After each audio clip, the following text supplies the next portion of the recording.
ka lang nila. Be part of Cinema One, sabi mo nga ngayon talagang masasabi mo.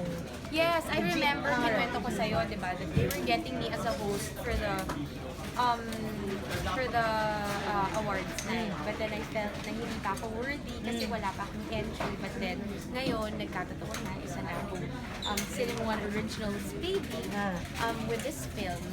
So, I'm very excited na ipakita sa lahat kung ano yung pinaghirapan namin. And this is something that I've never done in my whole career because the whole film is in Bisaya.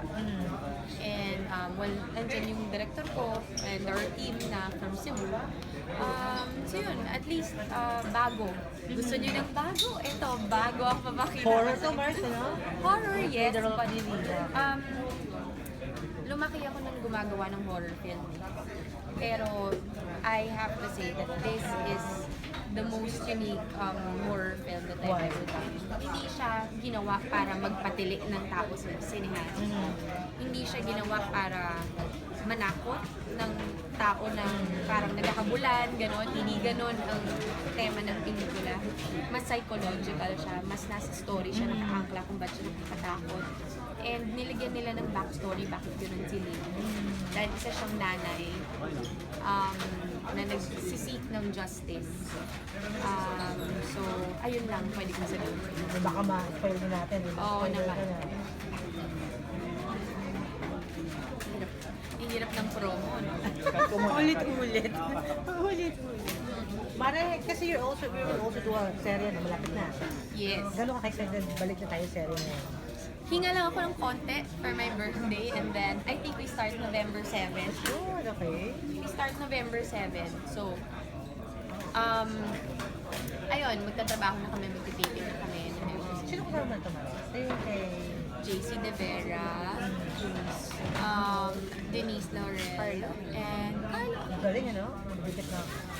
Pauusay ang kasama mo ba? Yes. Kinakabahan ba or excited sa pagkabalik sa iyo?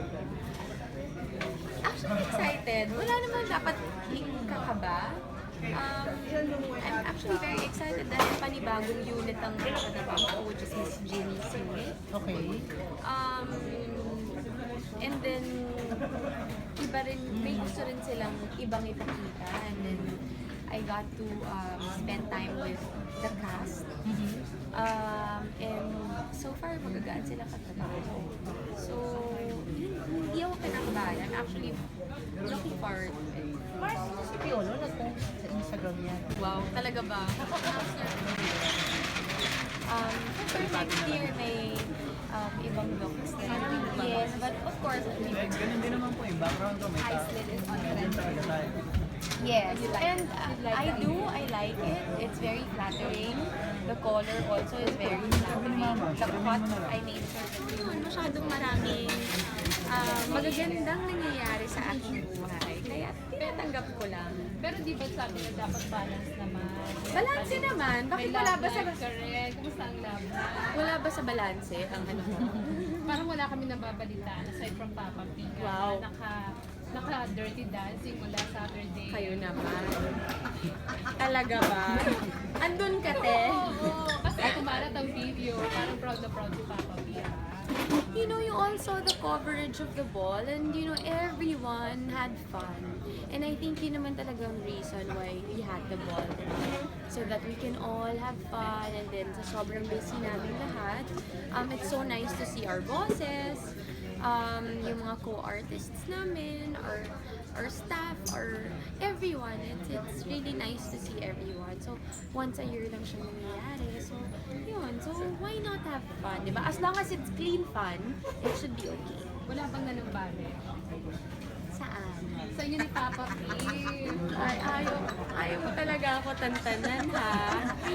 Kasi na-excite ang mga fans na nakita kayo ulit together. Lagi naman kami nakikita together. Ano Pero bang iba bago kayo nagka-sweet, ha? naman? Ang sweet kasi, iba kasi yung Talaga ba? After the ball, andito ako sa harapan ninyo. Nagtatrabaho, naglalako ng movie. Again, paano daw? So, naging feeling ko na nakasama ni si Papa. Ganon. Big event talaga, te. Wala buhay na feeling. Big event. Big event ang ball. Yun na yun. Yun